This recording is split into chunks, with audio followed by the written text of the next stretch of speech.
The fact is, there has never been a single study on the human safety of these products.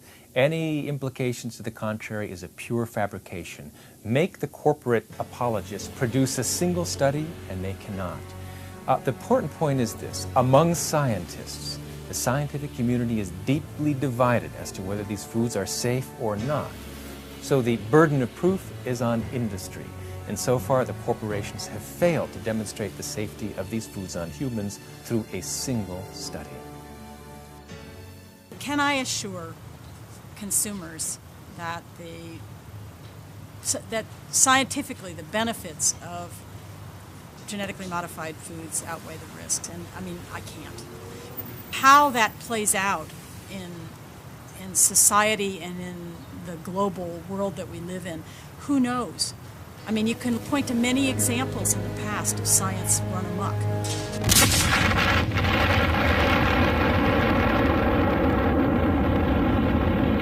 They very well know that most people wouldn't buy it.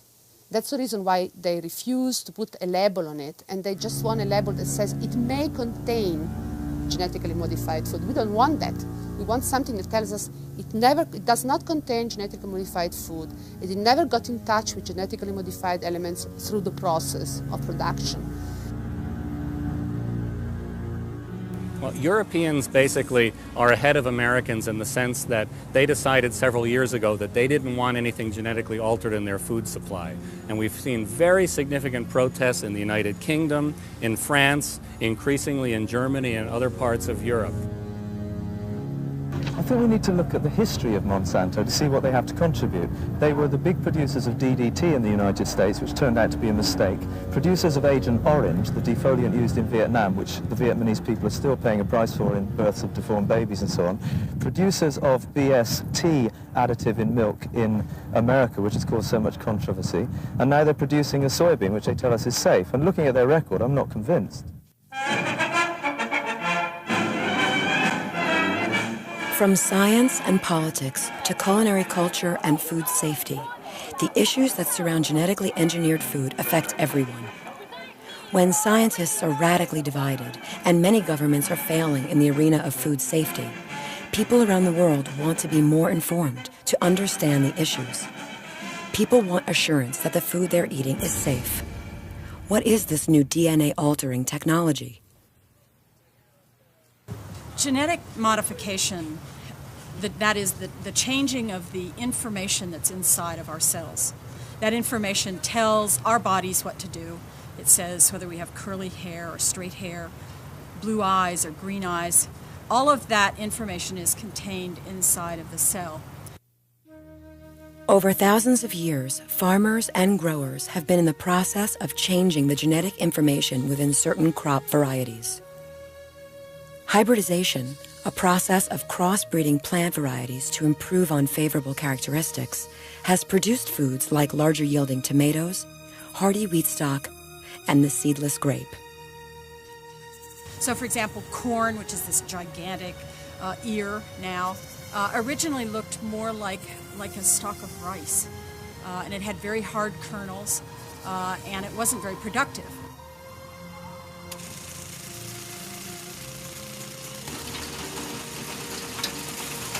Some of the best varieties of canola and wheat have been developed by farmers, not by research or scientists. Scientists took, or research people took, the original seeds from farmers and maybe further improved on them. But the basic development was done by farmers. Traditional methods of crossbreeding plant varieties to improve on favorable traits include manually splicing plants together and cross-pollination, which can be applied or may occur naturally. Both methods are successful only within the same species. So if we represent, for example, the information in your cell or in the cell of a wheat plant, it contains a lot of chemical units, and they're all together in a big long string. And if we represent each one of those chemical units by an alphabetic letter, it takes about 1.8 million pages to represent all that information. So it's a lot of information. When we do genetic engineering, we will move a piece of information, a gene, that's equivalent to about a half a page of information. Each of the hundreds of millions of life forms on this planet has highly complex genetic information, often the result of millions of years of evolution. For another perspective, there is less than 1% difference in the DNA that separates humans from the gorilla.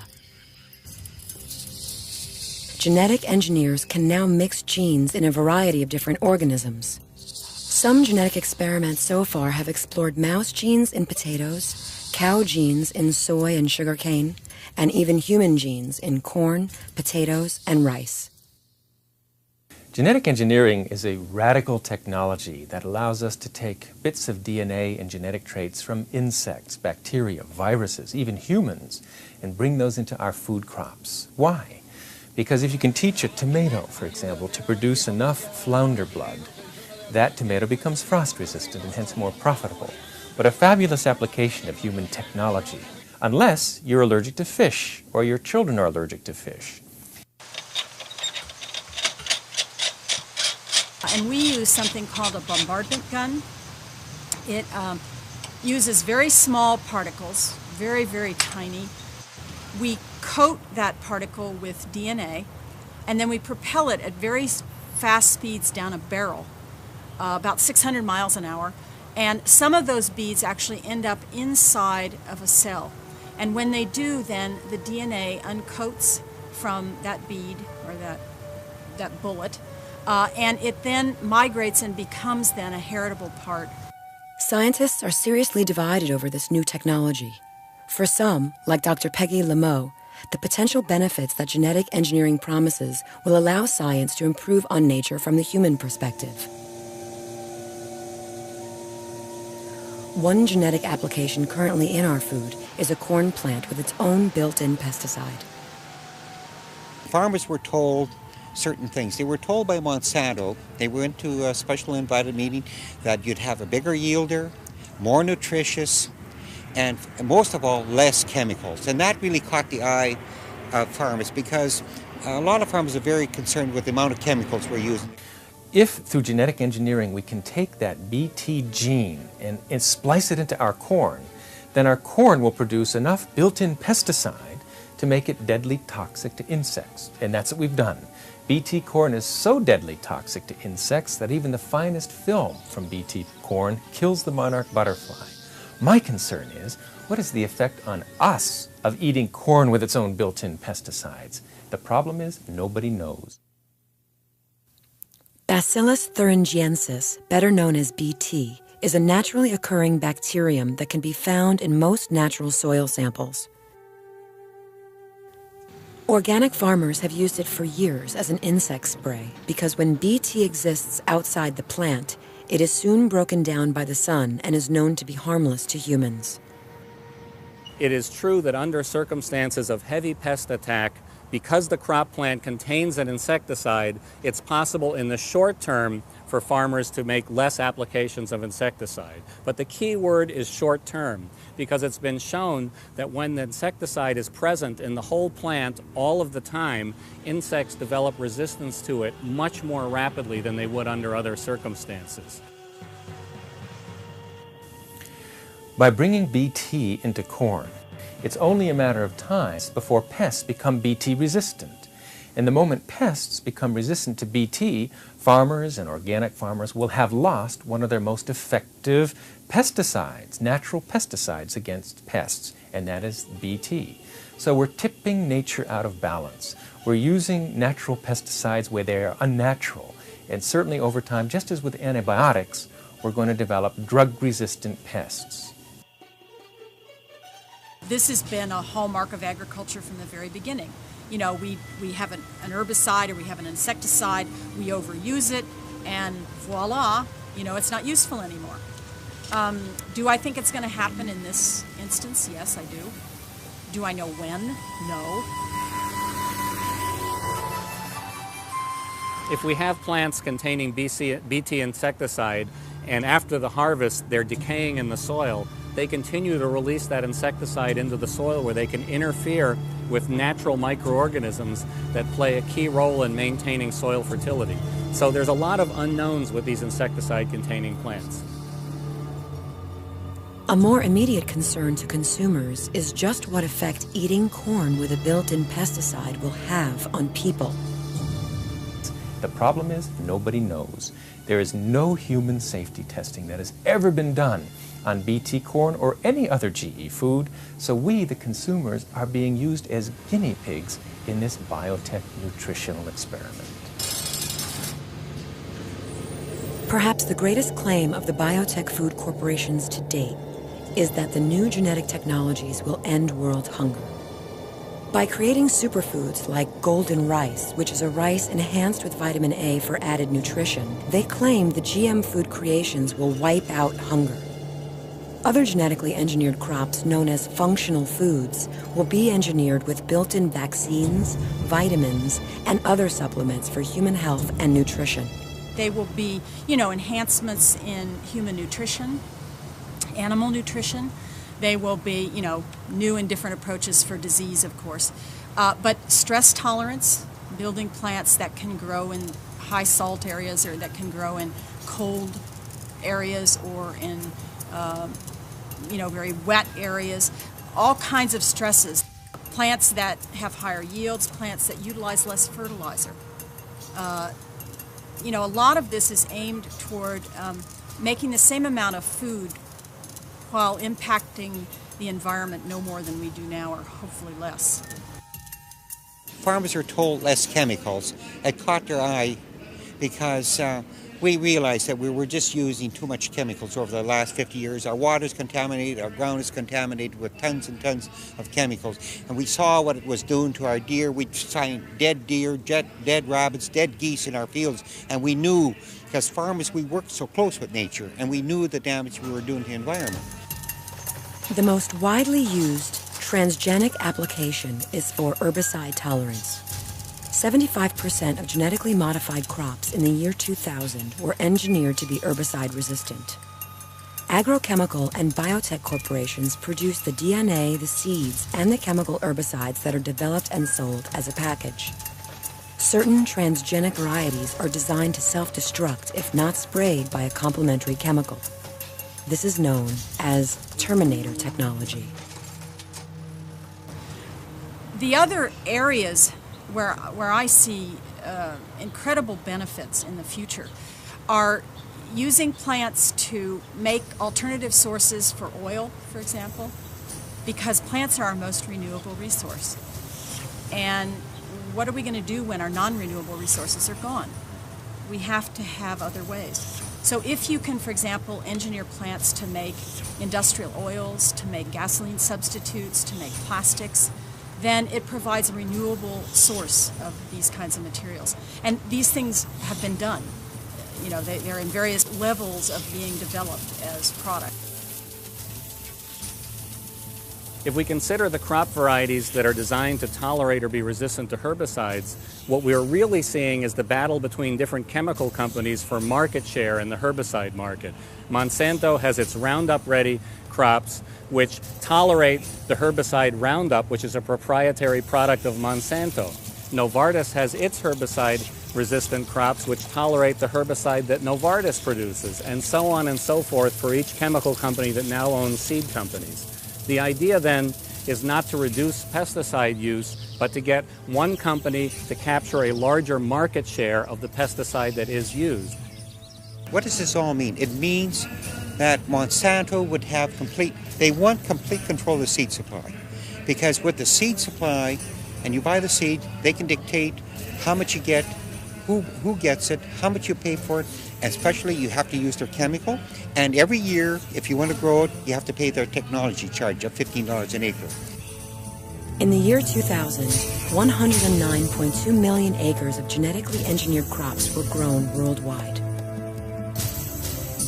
99% of the global total was grown in only 4 countries: the United States, Argentina, Canada, and China. The United States devoted almost 75 million acres of farmland to genetically engineered crops. We have begun a transition in our food supply from foods which are conventionally grown to foods which are genetically engineered. And genetic engineering, no matter what anyone tells you, that process is not the same as conventional growth of food. It's a man-made process, has nothing to do with the ways of nature, is very violent, and raises questions that are ethical questions, questions of health and safety. The question then is, are these things regulated? And the answer to that is absolutely. They are the most regulated foods we've ever eaten. And it's handled in the United States by 3 different agencies. The first is the United States Department of Agriculture, the second is the Food and Drug Administration, and the third is the Environmental Protection Agency. There are no regulations. They've admitted there are no regulations. Right now it is going to change. They say they're going to require a notification 120 days before they come on the market. But that's it. They're still requiring, all the testing is still voluntary, certainly no labeling, no environmental review. So to say that these things are regulated is a joke. If you're going to use the plant for food or animal feed, then you come to FDA. Our mission is to look at the food and feed safety of foods that are made from the bioengineered crop.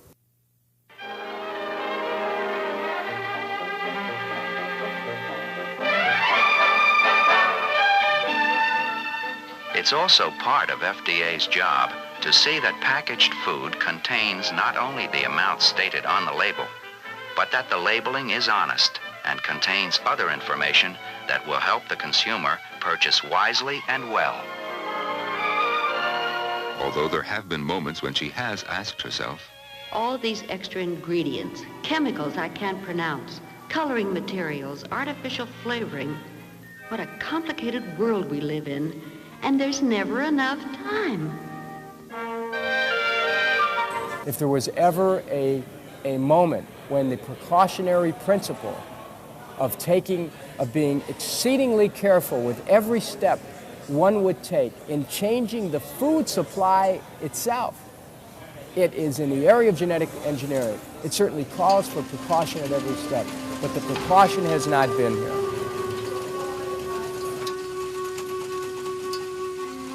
There is a lot of testing done on these foods, and I think the safety of the foods has been our primary concern. And since the late 80s, early 90s, when we first started looking at this, we worked up an approach and with developers to do appropriate testing to see, is there anything different about the foods? If there is there anything that would raise a safety concern?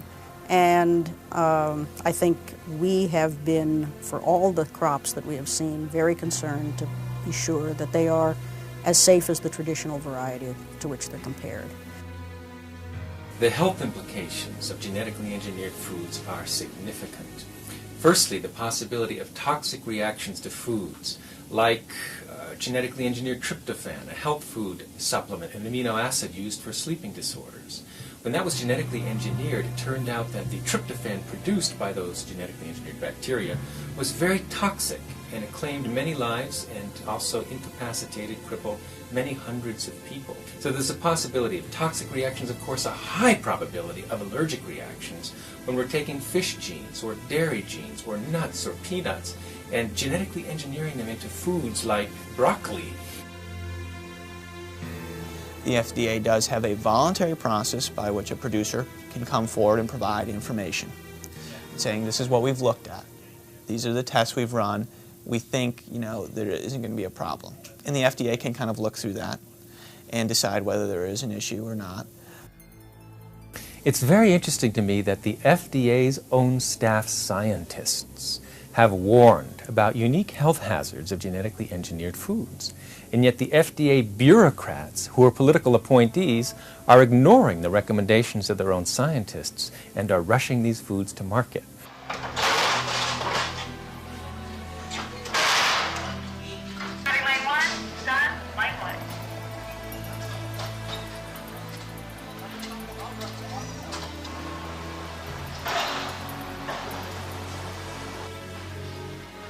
So we have a condition which is really adverse to the public interest, where corporations are in effect allowed to police their own industries are not required to divulge all of their backup research and data to prove their products, and where the government doesn't do it either.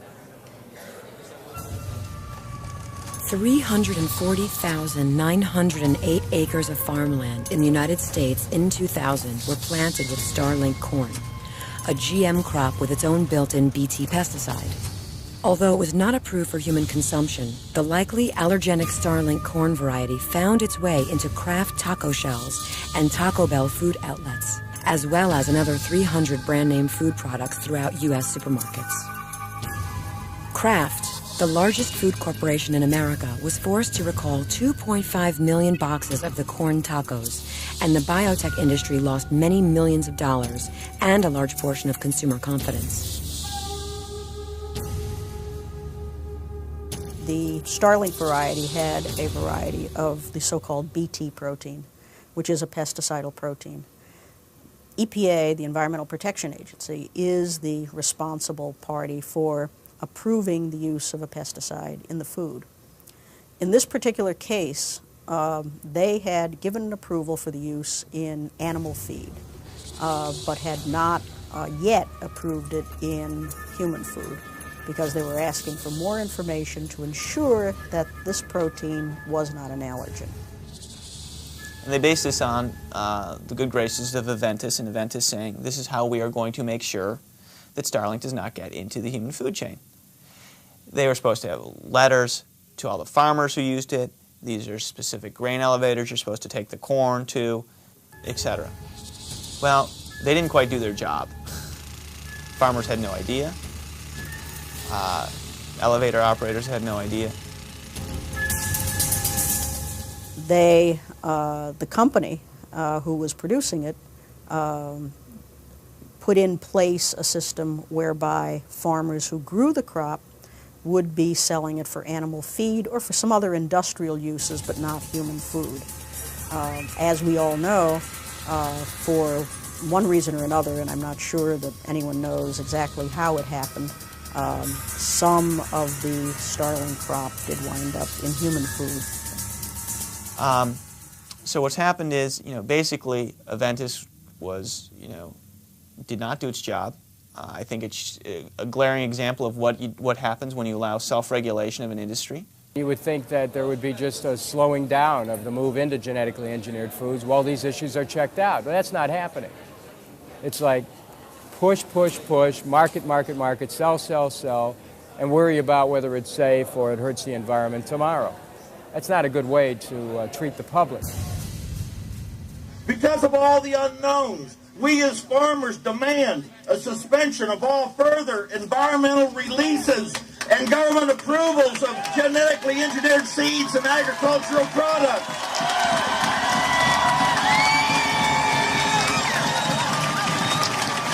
We demand an immediate, independent, and comprehensive assessment of the social, environmental, health, and economic impact of genetically engineered seeds and agricultural products. We demand a ban on the ownership of all forms of life, including a ban on the patenting of seeds, plants, animal, genes, and cell lines. It only makes sense. Scientists are saying that the Starlink contamination could have potential allergenic effects and may show up in our food supply indefinitely.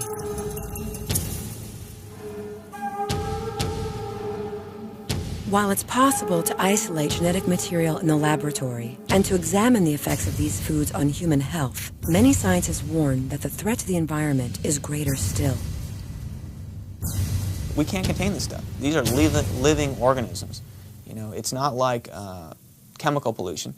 This is biological pollution. It grows, it breeds, it expands. How do you recall that? I mean, as terrible as an oil slick is, you can put a boom around where the slick happens and try to mitigate it, and hopefully it dilutes over time. There's no dilution here. Once it's out, it's out. And we've allowed it to go out without any regulation. That's ridiculous. Genetic altered canola is here forever. You cannot put a life-giving form into the environment. It's here forever. one seed can produce from 4,000 to 10,000 plants the following year. So that's how quickly it can spread. Farmers are experiencing a whole new set of rules with the introduction and cultivation of genetically modified food crops. Cross-pollination, or genetic drift, has long been understood and used by farmers to improve on particular traits within a species. Now, however, with all new classifications of foods, the farm industry must learn all new rules to accommodate the new plant species. Okay, genetic drift refers to the fact that genetic information from one plant, if it's compatible with it, if they're like species, genetic information can move from one to the other, mostly through pollen. And so genetic drift refers to that ability of pollen to move from one area to another.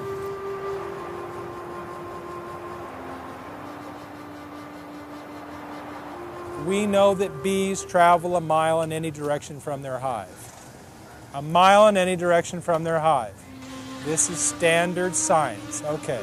Anything that's pollinated by bees or where bees may visit even, including squash and other kinds of crops, flowers, and anything else they come in contact with, those crops may be suspect. Gene pollution occurs much more easily than anybody ever suspected. First, it was believed that neighboring crops would more or less be safe from one another, but now we know that that gene will drift for miles, and the rapid communication of gene pollution is inevitable. That's why the organic farmers are so up in arms today. Their whole industry is threatened because of the encroachment through gene pollution of genetic engineering into their foods and crops. When I was an organic certification official in 1998, I went to an organic farmer's place in central Illinois, and he had grown 80 acres of corn, and on three sides of it, he fronted the highway, and then on three sides by this corn, there was BT, genetically modified corn, being grown next to the farmer. But I took one look at this cornfield and recognized that he was probably going to have a problem if he didn't segregate his corn harvest. This farmer divided his crop into three sections, starting from the outside and moving toward the center of the field.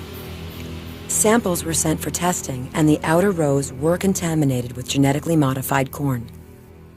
But if he had put all of that together, it would have been completely contaminated, and his organic corn, which was worth eventually about $4.50, would have been instead worth $1.75. With many countries in Europe and Asia rejecting GM foods, major U.S. agricultural exports of soy and corn have lost international trade value. They can't trade this stuff to Europe. I mean, they're losing, what, 200 million, 300 million, something like that a year in grain sales.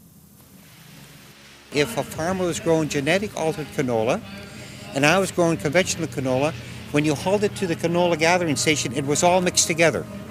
So now Europe will not buy 1 bushel of any canola from Canada, so we've lost 25% of our sales just to Europe alone. So our price of canola has dropped in half in about a year's time. So it has tremendous economic impact. Manufacturers, processors, farmers, and handlers are all concerned about how the crops get contaminated. Is it in the field, in the trucks or the silos? Or is it in the manufacturing facility? Another thing that organic farmers have to do is they have to clean out all their equipment. For instance, if my brother, say I'm an Iowa farmer, my brother helps me with my harvest every year, and he's a conventional farmer. Well, I got to tell John that he must clean out his truck, clean out his combine, clean out his auger, and clean out his field wagon before he comes and helps me. So he puts an air blower in there, compressed air, and blows the thing clean, because we can't get any contamination on this organic crop. This is mandatory in organic production. Right now, there are only 17 to 20 foods that have been genetically manipulated and marketed. But unfortunately, these include such things as soy, corn oil, canola oil, etc., that makes its way into the majority of processed foods. So as a result, at the moment, approximately 70% of the items in the grocery stores contain genetically engineered ingredients. In just 6 years, commercially grown transgenic foods have expanded to present-day proportions. In the United States, more and more farmland is being turned over to large-scale factory farms where huge tracts of land are devoted to a single crop. The number of American family farmers is dwindling as they struggle to keep up with the rapid developments in agriculture. They are in charge of getting that corn or that wheat or that rice or whatever, their soybeans out of there and getting it in the truck and moving on. And it's go, go, go. Or they don't make money. So now all of a sudden someone says you got to air blow the combine? Or these poor guys that run these grain elevators in backscratch, Iowa, they're sitting there and here come all these trucks, and now you've got to ask the driver, is this a BT crop? Is that a conventional non-GMO crop? Until recently, isolating crops was not an issue in the farm industry. No systems have been established to separate or track specific crops in transportation or storage. So GM crops have arbitrarily been included with non-GM varieties. Eventually, the trucks were all given two kinds of placards to put into the windshield of the truck. GMO, non-GMO. And then some guy who probably didn't even know what GMO meant is supposed to direct these trucks. And it's pathetic. I mean, we're just not set up for it. 100 million acres and more planted last year, and the public has very little to say about it. I would say most Americans are not aware. The food they're eating is genetically engineered, and they're not aware that until perhaps they have a reaction to food and they can't figure it out. One of the main criticisms of the biotech industry is the charge that profits have taken precedence over all other considerations, including safety. As the chemical companies buy the seed companies and merge with grain trade corporations, we see the rise of food monopolies. These companies have patents on their seed and aggressively protect those patents, as one Canadian canola farmer recently discovered. He ruled that if I have a regular conventional canola seed or plant in my field, and it gets cross-pollinated by Monsanto's Roundup-ready canola plant from my neighbor or from whomever, my plant becomes Monsanto's property. Well, Monsanto illegally came onto his land, took some samples of his crop, tested it, and said, guess what? Your canola contains our DNA, our genetic material from Roundup Ready, and you're not signed to use our product. You're infringing on our patent. We're suing you. And they've sued him. And his defense is, I never used it. It basically blew into my field, and I'm countersuing you for polluting my field. I had been growing and developing canola for 53 years, and I had canola that was adaptable and resistant to some of the diseases in our area. I lost all that development because it got cross-pollinated, and their seed mixed in with mine, so it ruined all my research and development of my seed. I lost all those years of work. Well, biotech companies are trying to patent life itself, to make life a basic commodity like anything else. Raises troubling philosophical questions about human freedom. Essentially, Congress looked at this issue. In 1968, they were debating changes to the patent laws, and one was whether you can patent sexually reproducing plants. So in 1970, Congress said, we're not going to allow the patenting of plants. We're going to create something called the Plant Variety Protection Act. That's fine, but in 1985, in a case called Ex parte Hibbard, the Patent Office, on its own, ignored the will of Congress and allowed the patenting of plants. That was not what Congress set up to do, and the Patent Office had just frankly ignored it. In reality, the whole thing is business, because the reason why they've genetically modified food is that we have patents on life. You know, they patent the tree, they patent the genetically modified agricultural product. As you know, they own not only the plant and the product, but also the seed. So they actually patent life. And we think that living matter should not be privatized. It should not be owned by anyone. It's owned by Mother Nature or God and all of us, you know. Environmental, health, and philosophical questions remain unanswered while the transgenic food products have made their way to market. As the new foods move around the world, governments and nations have had to address the issues. often by the force of public opinion. Grazia Francescato and the Green Party movement throughout Europe oppose genetically modified organisms in food and have placed pressure on the governments in Europe demanding the labeling of GM products. Many scientists say there is no risk, but we have now many scientists who are also saying let's adopt a precautionary principle because we don't know yet. And in Europe, especially after the mad cow disease, many public opinion is with us. Many people just do not want to eat genetically modified food. I want to paint what's happening here, this front line in a country where we've had huge success with the genetic engineering campaign, in something of an international context, just so that we can get some perspective, and also so we can realize how important these little struggles that we're having in rural areas in England are to the rest of the world.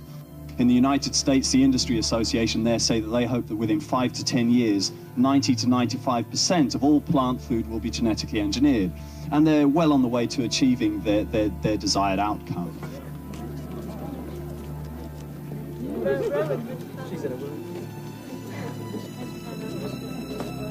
And I'm here because I'm a mother and a grandmother, and basically I want GMs out of the world, not just out of Britain, but out of the world. Their power is an artifact of our acquiescence. It's only because we've been too much asleep, because we haven't done enough to stop them, that they've been able to get as far as they have. It's only because the whistle wasn't blown early enough. It's because the whistle hasn't been blown often enough that they've got as far as they've got. But now we can set them back. We can set them back by causing trouble, and trouble is the only guarantor of our liberties. There is no perfect political state out there. There is no utopia, no safe shore. A democratic government is only as good as the capacity of its citizens to challenge it.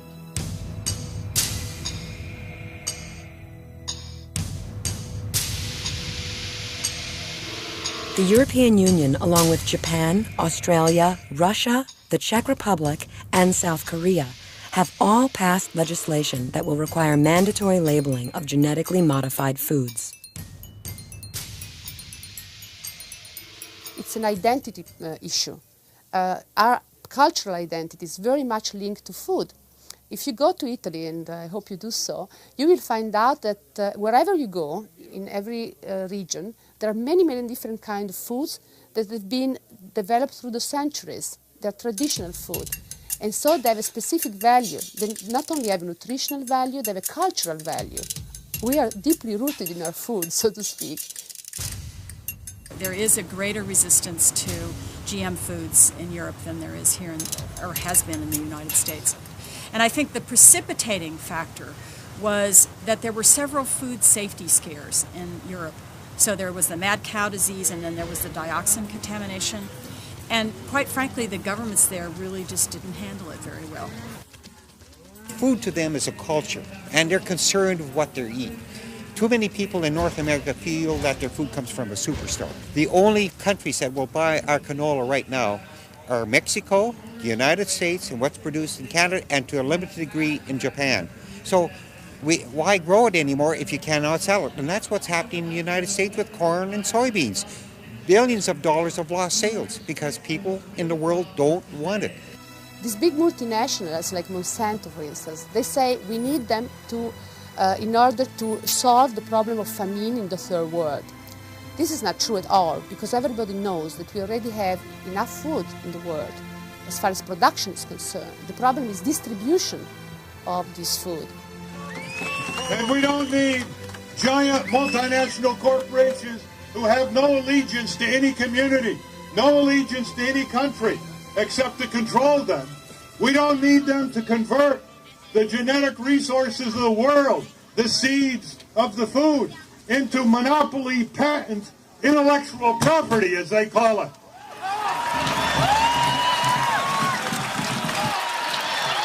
When we look at what the biotech industry is telling us about genetically altered food, they say that we should accept these products in our food supply because genetic engineering is the best way to end hunger.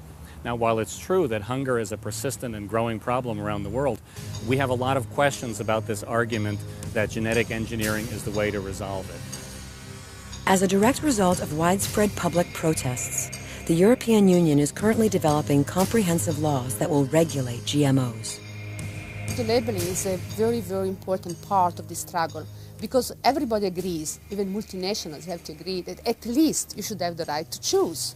And in order to have the right to choose, I need to have a label that tells me whether or not I have genetically modified elements in the food I eat. So what's the big deal? In fact, I just had someone say this to me last night. What's the big deal? You slap a label on something. And I mean, it's really true when you're thinking about apples or tomatoes, whole fruits. That's not so difficult. The problem comes when you start thinking about processed foods. Monsanto says if you label the food, people might think it's unhealthy. But if their GMO food is so good, they should be on top of a flagpole promoting how great it is. If Monsanto's GMO canola or corn or soybean is so great, they should be up there and just broadcasting. No labels are required, according to the U.S. Food and Drug Administration. Our policy on labeling that we first expressed in 1992 was that the method of breeding, including the genetic engineering, in and of itself, per se, does not make a food substantially different from non-engineered foods in and of itself. Therefore, we have neither the authority nor do we see any scientific reason to require labeling of all bioengineered foods. The fact of genetic engineering in and of itself is not sufficient to trigger special labeling. Actually, there have been polls taken in the United States that shows that over 80% of Americans would want to have their food labeled if it was genetically engineered. But people don't know. This is really a matter of a public policy which did not involve the public. And so if people don't know, how can they protest? This is the exception to the rule about what you don't know doesn't hurt you. Okay. And in effect, what we don't know about the food which we eat can be very serious, even dangerous. The biotech industry is very concerned about labeling. They don't want people to know which foods are genetically engineered and which foods are not, because they're worried that people will choose natural foods, foods that are not genetically manipulated. And the FDA itself has become more of a mouthpiece, an agent of the biotech industry, than to the people that they were put in place to protect. If the food that's made from that crop is not different in a way that's either different in terms of consequences to the user, safety issue, or that it's different from what it's represented to be. So that if it's represented to be a tomato or a soybean, that is still true, then there's nothing about that food that would trigger mandatory labeling. Who protects the public interest on these things? The industry? I don't think so. The government? Not if the government's in bed with the corporation. Government doesn't protect the public. That's why we have to keep challenging, and the public must stand up on this and demand change. It will come. The game's not totally rigged, but it requires public involvement, public participation, public protest, public education. Unless I'm much mistaken, it's the very same Monsanto who are in there who are saying that there should not be labeling of genetically engineered food here in America. What are you scared of? Exactly why aren't you going to label them? Can you please tell us what's wrong with labeling genetically engineered food? It's very simple question.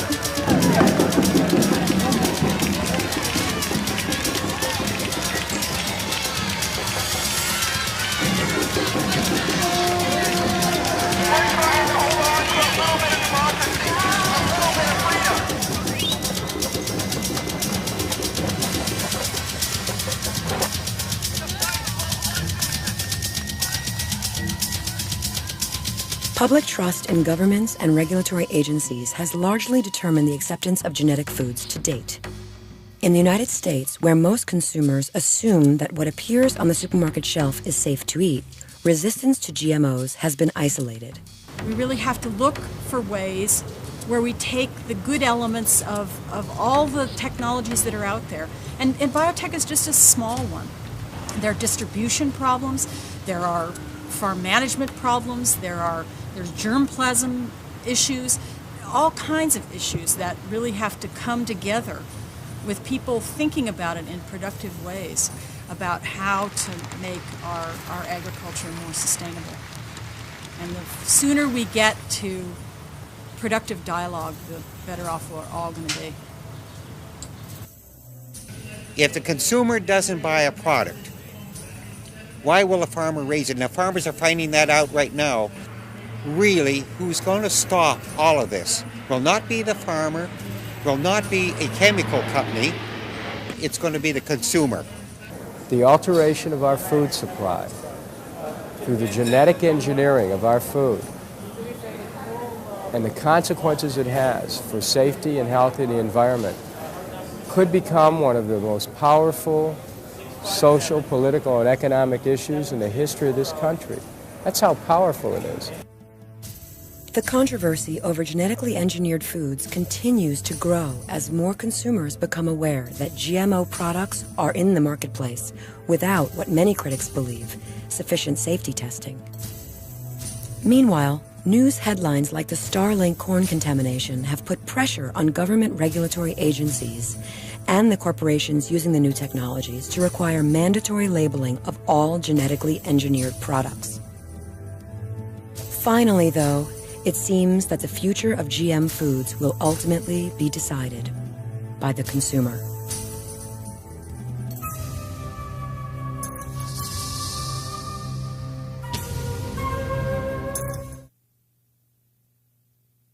Can now mix genes in a variety of different organisms. Some genetic experiments so far have explored mouse genes in potatoes, cow genes in soy and sugarcane, and even human genes in corn, potatoes, and rice. Genetic engineering is a radical technology that allows us to take bits of DNA and genetic traits from insects, bacteria, viruses, even humans, and bring those into our food crops. Why? Because if you can teach a tomato, for example, to produce enough flounder blood, that tomato becomes frost resistant and hence more profitable.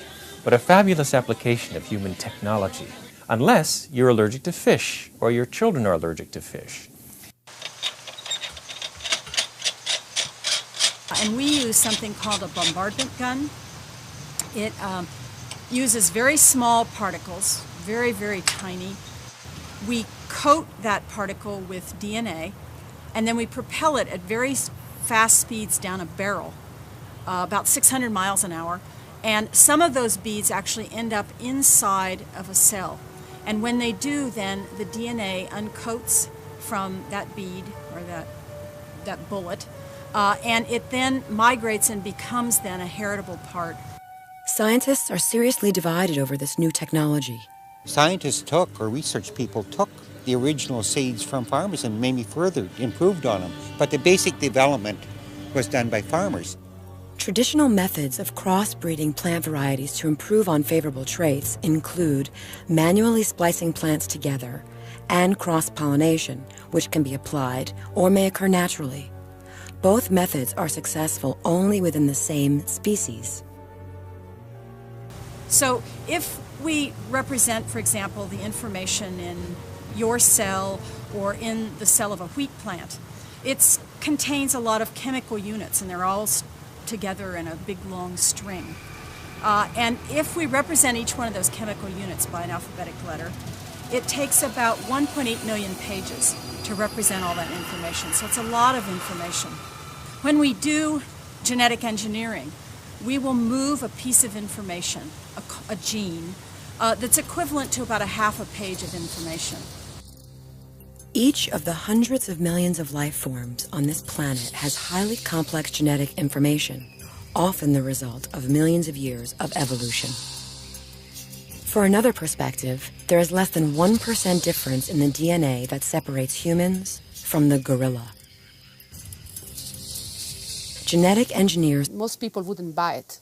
That's the reason why they refuse to put a label on it, and they just want a label that says it may contain genetically modified food. We don't want that. We want something that tells us it does not contain genetically modified food. It never got in touch with genetically modified elements through the process of production. Well, Europeans basically are ahead of Americans in the sense that they decided several years ago that they didn't want anything genetically altered in their food supply. And we've seen very significant protests in the United Kingdom, in France, increasingly in Germany and other parts of Europe. I think we need to look at the history of Monsanto to see what they have to contribute. They were the big producers of DDT in the United States, which turned out to be a mistake. Producers of Agent Orange, the defoliant used in Vietnam, which the Vietnamese people are still paying a price for in births of deformed babies and so on. Producers of BST additive in milk in America, which has caused so much controversy. And now they're producing a soybean, which they tell us is safe. And looking at their record, I'm not convinced. From science and politics to culinary culture and food safety, the issues that surround genetically engineered food affect everyone. When scientists are radically divided and many governments are failing in the arena of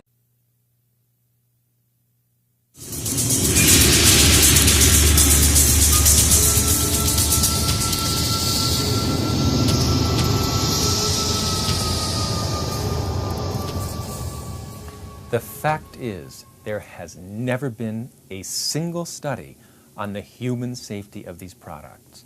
Any implications to the contrary is a pure fabrication. Make the corporate apologists produce a single study, and they cannot.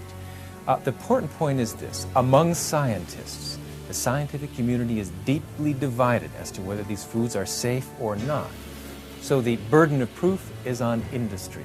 And so far, the corporations have failed to demonstrate the safety of these foods on humans through a single study. Can I assure consumers that that scientifically the benefits of genetically modified foods outweigh the risks? And I mean, I can't. How that plays out in society and in the global world that we live in, who knows? I mean, you can point to many examples in the past of science run amok.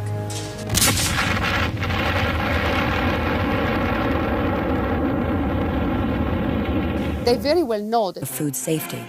People around the world want to be more informed, to understand the issues. People want assurance that the food they're eating is safe.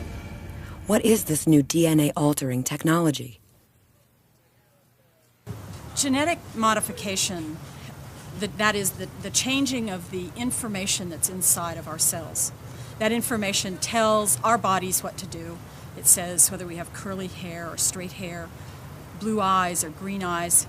All of that information is contained inside of the cell. Over thousands of years, farmers and growers have been in the process of changing the genetic information within certain crop varieties. Hybridization, a process of crossbreeding plant varieties to improve on favorable characteristics, has produced foods like larger yielding tomatoes, hardy wheat stock, and the seedless grape. So for example, corn, which is this gigantic ear now, originally looked more like a stalk of rice.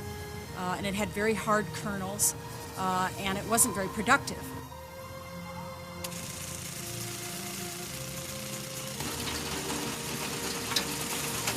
Some of the best varieties of canola and wheat have been developed by farmers, not by research or scientists.